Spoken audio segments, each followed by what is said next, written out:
नमस्कार, डेली 24 भारत देख रहे हैं आप। मैं हूं आपके साथ साहिल धुलिया। बुलेटिन की शुरुआत करेंगे। दिल्ली में वीर बाल दिवस के अवसर पर भाजपा के वरिष्ठ नेता और पदाधिकारी गुरुद्वारा श्री बंगला साहिब पहुंचे।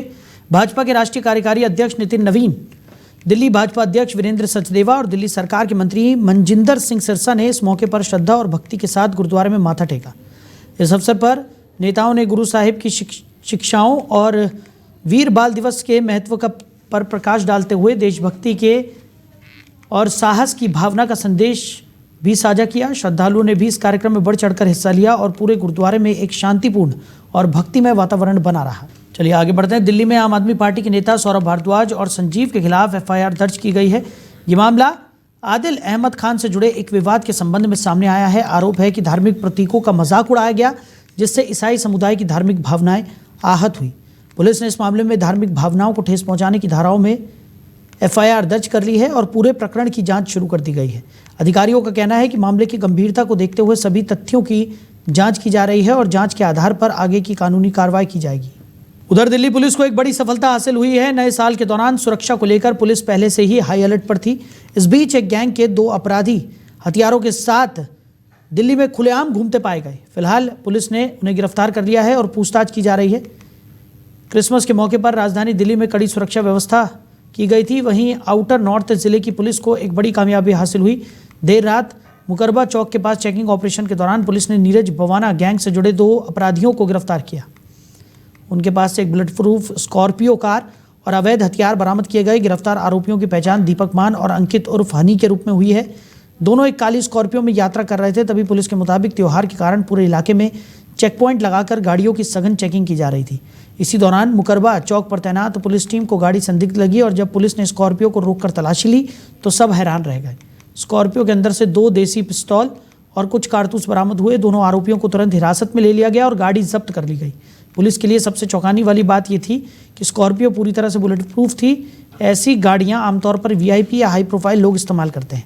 हथियारों के साथ बुलेट प्रूफ स्कॉर्पियो में दिल्ली की सड़कों पर घूम रहे अपराधियों की मौजूदगी एक बड़ी आपराधिक साजिश की ओर इशारा करती हैं।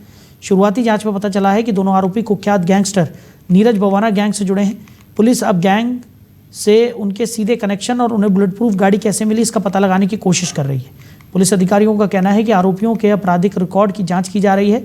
ये भी पता लगाने की कोशिश की जा रही है कि वो इतनी रात को हथियार के साथ कहाँ जा रहे थे और क्या वो कोई अपराध करने की योजना बना रहे थे। मामले की पूरी जानकारी हासिल करने के बाद आरोपियों को आगे की पूछताछ के लिए रिमांड पर लिया जाएगा। वहीं दिल्ली समेत पूरे देश में आज से रेलवे किराए में बढ़ोतरी लागू कर दी गई है। रेलवे ने मेल, नॉन एसी और एक्सप्रेस ट्रेनों के किराए में प्रति किलोमीटर 2 पैसे की वृद्धि की है। एसी कोच में सफर करने वाले यात्रियों को भी अब प्रति किलोमीटर 2 पैसे अतिरिक्त चुकाने होंगे। हालांकि मेमो ट्रेनों के किराए में किसी तरह की बढ़ोतरी नहीं की गई है। सामान्य यात्री ट्रेनों में 1 पैसा प्रति किलोमीटर किराया बढ़ाया गया है, लेकिन जनरल श्रेणी में 215 किलोमीटर तक की यात्रा पर कोई अतिरिक्त किराया नहीं लिया जाएगा। 215 किलोमीटर से अधिक दूरी की यात्रा करने पर जनरल कोच में भी 1 पैसा प्रति किलोमीटर अतिरिक्त देना होगा। रेलवे के अनुसार नॉन एसी श्रेणी में 500 किलोमीटर की यात्रा पर यात्रियों को करीब 10 रुपये ज़्यादा चुकाने पड़ेंगे। इस किराया संशोधन का असर लंबी दूरी के यात्रियों पर अधिक देखने को मिलेगा, जबकि कम दूरी के यात्रियों को सीमित राहत दी गई है। उधर नोएडा में तेज रफ्तार से दौड़ रही एक थार कार ने सड़कों पर भारी अफरा तफरी मचा दी। बेकाबू थार ने एक के बाद एक कई वाहनों को जोरदार टक्कर मार दी, जिससे कई लोगों के घायल होने की खबर है। हादसे के बाद चालक मौके से थार लेकर फरार हो गया, लेकिन सतर्क नागरिकों ने सेक्टर 50 इलाके में उसका पीछा कर उसे पकड़ लिया। इसके बाद पुलिस को सूचना दी गई और आरोपी चालक को पुलिस ने हिरासत में ले लिया। बताया जा रहा है कि ये पूरी घटना सेक्टर 24 क्षेत्र में हुई, जहां कई वाहन थार की चपेट में आ गए। पुलिस मामले से जुड़े हर पहलू की जांच कर रही है। घायलों की स्थिति और नुकसान का आंकलन किया जा रहा है। साथ ही ये भी पता लगाया जा रहा है कि चालक तेज रफ्तार और लापरवाही से वाहन क्यों चला रहा था। वहीं बांग्लादेश में हिंदू अल्पसंख्यकों पर हो रहे अत्याचार को लेकर किसान नेता राकेश टिकैत ने कड़ा और गंभीर बयान दिया है। उन्होंने कहा कि बांग्लादेश में जिस तरह एक हिंदू युवक को पहले बेरहमी से पीटा गया और फिर जिंदा जला दिया गया, वो बेहद निंदनीय और अमानवीय घटना है। टिकैत ने चिंता जताते हुए कहा कि ढाका समेत बांग्लादेश के हालात धीरे धीरे बिगड़ते जा रहे हैं, जो पूरे क्षेत्र के लिए चिंता का विषय है। राकेश टिकैत ने कहा कि ये मामला सिर्फ किसी एक देश तक सीमित नहीं है, बल्कि अंतर्राष्ट्रीय स्तर का गंभीर मुद्दा है और भारत सरकार को इस पर संज्ञान लेना चाहिए। उन्होंने ये भी कहा कि बांग्लादेश से हिंदुओं को भारत लाने की मांग जरूर उठ रही है, लेकिन ये व्यावहारिक नहीं है। भारत में पहले से ही जनसंख्या और संसाधनों पर दबाव है। ऐसे में ये सवाल खड़ा होता है कि उन्हें कहाँ रखा जाएगा और कैसे बचाया जाएगा। उन्होंने कहा कि अगर एक देश से लोगों को बुलाने की बात होगी तो आगे चलकर ईरान, इराक जैसे अन्य देशों से भी ऐसी मांग उठ सकती है जिसे संभालना संभव नहीं होगा। टिकैत ने सरकार से अपील की कि इस मुद्दे को अंतर्राष्ट्रीय मंच पर मजबूती से उठाया जाए और पड़ोसी देशों के साथ संबंधों को संतुलित तरीके से संभाला जाए। उन्होंने ये भी कहा कि अगर सख्ती करनी है तो सीमाओं पर की जानी चाहिए, क्योंकि अभी भी बॉर्डर पर पर्याप्त सख्ती नहीं है और ओपन बोर्ड जैसी स्थिति बनी हुई है, जो गलत है। इसके अलावा राकेश टिकैत ने राजस्थान में पंचायत द्वारा महिलाओं पर एंड्रॉयड फ़ोन रखने पर लगाए गए प्रतिबंध पर भी प्रतिक्रिया दी। उन्होंने कहा कि करीब 10 साल पहले कुछ जगहों पर इस तरह के प्रतिबंध लगाए गए थे, लेकिन अब समय बदल चुका है। लोग पहले से ज़्यादा पढ़े लिखे हैं और आज के दौर में स्मार्टफोन बच्चों और युवाओं की ज़रूरत बन चुका है। पढ़ाई से लेकर ऑनलाइन क्लास तक सब कुछ मोबाइल पर निर्भर है, इसलिए इस तरह के प्रतिबंध लगाना उचित नहीं है। मुजफ्फरनगर स्थित अपने आवास पर मीडिया से बातचीत के दौरान राकेश टिकैत ने दोहराया कि बांग्लादेश की घटनाएं बेहद दुखद हैं और सरकार को इन्हें गंभीरता से लेते हुए सही कदम उठाने चाहिए। उन्होंने कहा कि ऐसे मामलों में भावनाओं के बजाय व्यावहारिक और अंतर्राष्ट्रीय स्तर पर मजबूत नीति अपनाना ही देश के हित में होगा। बिल्कुल, वो बहुत वैसी घटना है कि जैसे उस युवक को जलाया, पहले उसको पिटाई करी, फिर उसको जलाया। और हम भी एक बार ढाका में गए तो ढाका के उसके हालात धीरे धीरे खराब होते जा रहे हैं। हमारा भी संगठन वहां पर था, लेकिन वहां पे अब उस तरह से काम नहीं कर रहे बांग्लादेश वाले उसमें, और सबको दुख भी है। और अपना भाई सरकार उसको संज्ञान मिले। अगर यहाँ पे कोई रह रहा है तो यहाँ से तो उसको निकाल लो, क्योंकि बॉर्डर ओपन बॉर्डर है, अभी भी बॉर्डर पे सख्ताई नहीं है, तो यहाँ से उनको बाहर जाएंगे।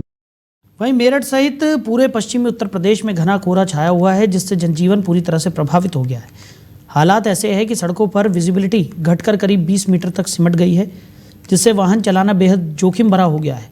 कोहरे के कारण वाहन चालकों को भारी परेशानियों का सामना करना पड़ रहा है और ज़रूरी सेवाएं भी बुरी तरह से प्रभावित हुई है। रेल और बस यातायात पर भी कोहरे का ज़बरदस्त असर देखने को मिल रहा है। कई ट्रेनें और बसें देरी से चल रही हैं। हाईवे, नेशनल हाईवे और एक्सप्रेस वे पर भी घना कोहरा छाया हुआ है, जिससे आवागमन धीमा पड़ गया है। कोहरे के साथ साथ कड़ाके की ठंड ने भी लोगों को बेहाल कर दिया है और ठिठुरन भरी ठंड अपने चरम पर पहुंच गई है।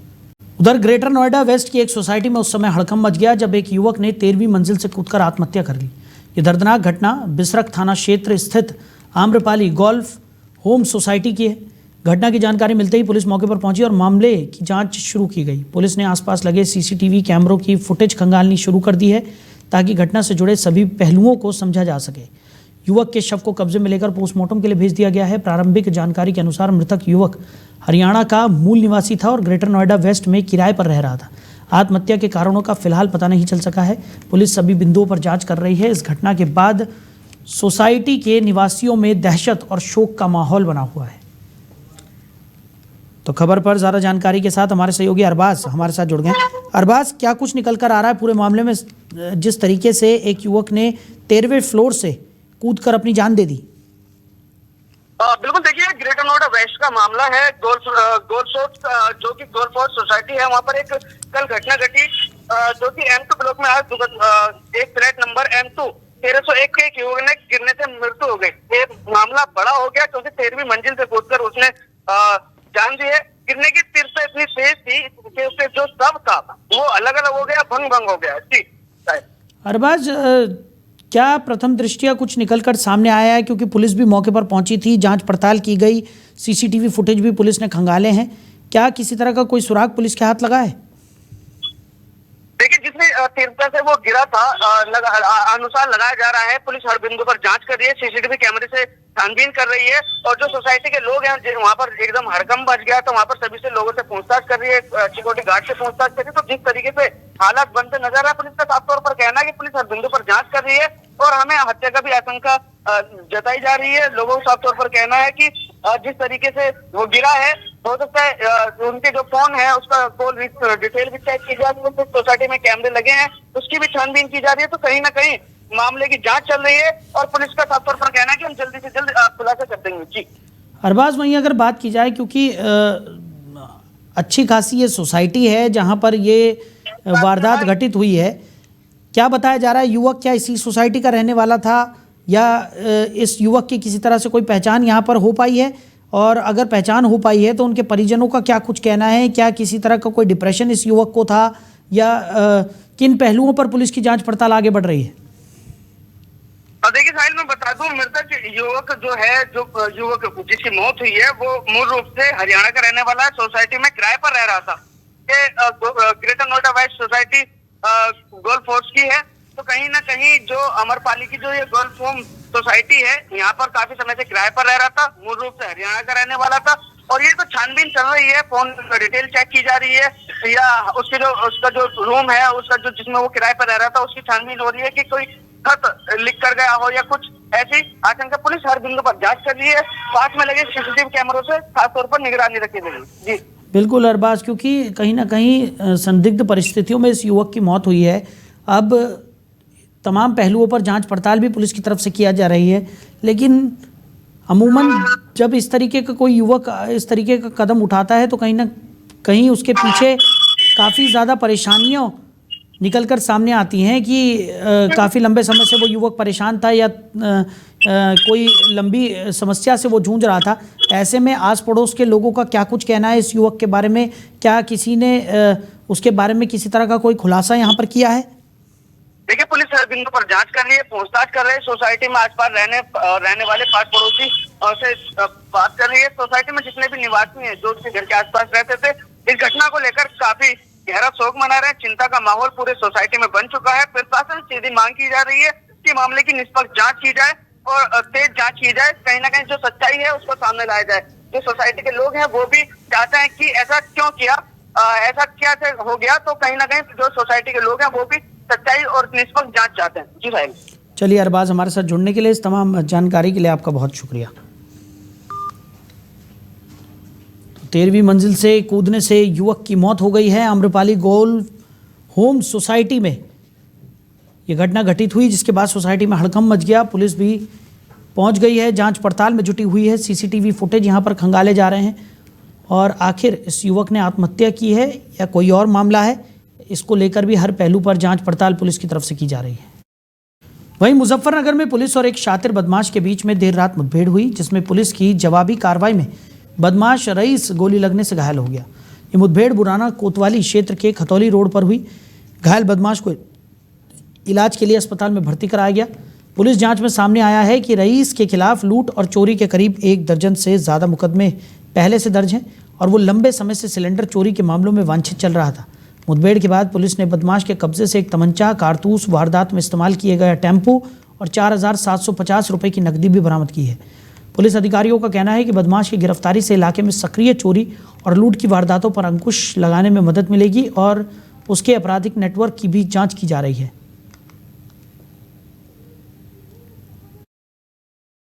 थाना बुढ़ाना के चौकी इंचार्ज उमरपुर, चौकी इंचार्ज कस्बा के द्वारा ये बसी गेट है बुढ़ाना खतौली मार्ग पर, वहाँ पुलिस की चेकिंग चल रही थी। उसी चेकिंग के दौरान एक मालवाहक टेम्पो आया। संदिग्ध अवस्था में उसको रुकने का इशारा किया, उसको ललकारा गया, लेकिन उसने पुलिस वालों पर जान से मारने की नीयत से फायरिंग की और फायरिंग करते हुए वो एक बाएं तरफ गन्ने के खेत के रास्ते की तरफ भागा। वहां पर उसका टेम्पो फंस गया। पुलिस ने उसका पीछा करते हुए फिर उसने दोबारा फायरिंग की और पुलिस ने आत्मरक्षार्थ उस पर फायरिंग की। इसके उसके पैर में एक गोली लगी है। उस सूक्ष्म पूछताछ में उसका नाम रईस, जो कस्बा बुढ़ाना का ही रहने वाला है और उसके खिलाफ कम से कम 1 दर्जन चोरी के लूट के मुकदमे कायम है। और हमारे यहाँ भी थाना बुढ़ाना में एक चोरी के मुकदमे में वांछित चल रहा था और उसको घायल अवस्था में CSC बुढ़ाना भेज दिया। थाना खबर पर ज़रा जानकारी के साथ हमारे सहयोगी कुलदीप हमारे साथ जुड़ गए।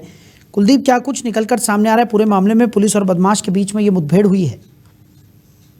देखिए साहिल, मैं आपको बताना चाहूंगा, ये सारा मामला बुढ़ाना कोतवाली क्षेत्र के अंतर्गत बसी रोड का है, जहां पर पुलिस ने 1 दर्जन के करीब जिस आरोपी पर शातिर चोर पर मुकदमे दर्ज है और वो सिलेंडर लूट की मामले में फरार चल रहा था। पुलिस ने आरोपी को गिरफ्तार किया है और पुलिस द्वारा बताया गया है कि आरोपी जो है बुढ़ाना क्षेत्र में फिर चोरी घटना को अंजाम देने के लिए आया हुआ है। इसका नाम रईस पुत्र सद्दीक है और ये बुढ़ाना ही निवासी है और जो घटना में प्रयुक्त जो टेम्पो गाड़ी थी, पुलिस ने उसको भी बरामद किया है और पुलिस ने उसके पास से तमंचा कारतूस भी बरामद किया है। पुलिस ने जब पुलिस ने उसको रोकने का इशारा किया तो उसने पुलिस पार्टी पर फायरिंग की।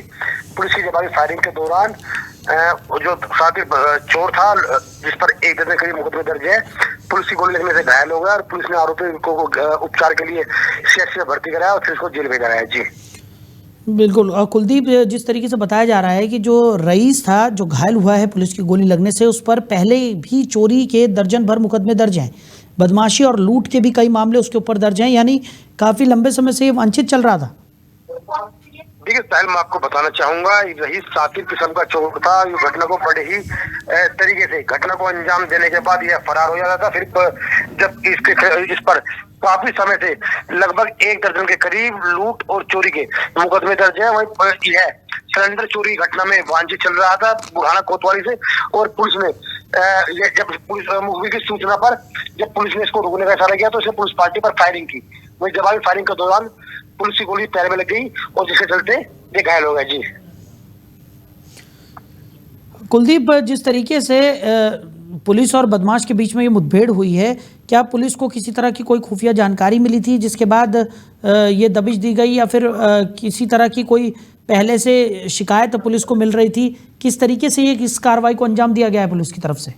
देखिए साहिल, मैं आपको बताना चाहूंगा, पुलिस ने मुखबिर की सूचना पर खतौली रोड पर चेकिंग अभियान चला रखा था, जिसके चलते जो रईस पुत्र सद्दीक था वो टेम्पो में आ रहा था। पुलिस को इसकी सूचना मिली।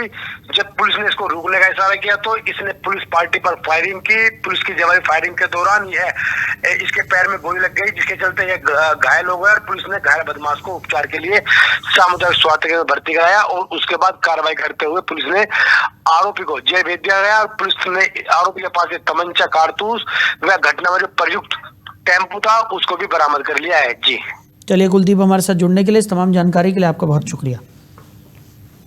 तो पुलिस और बदमाशों के बीच ये मुठभेड़ हुई। पुलिस की गोली लगने से रईस नाम का ये बदमाश घायल हो गया। बताया जा रहा है कि बदमाश पर लूट चोरी के दर्जन भर मुकदमे पहले से ही दर्ज थे। वहीं हापुड़ में एटीएमएस ग्रुप से जुड़ा छात्रों के उत्पीड़न का मामला सामने आया है। आरोप है कि स्कूल प्रबंधन की ओर से छात्रों और उनके परिजनों पर बार बार स्कूल आने का दबाव बनाया जा रहा है। छात्रों का कहना है कि उन्होंने पहले एटीएमएस ग्रुप के अधिकारियों से फीस और पेनल्टी को लेकर शिकायत की थी, लेकिन शिकायत करने के बाद ही उन पर और अधिक दबाव डाला जाने लगा।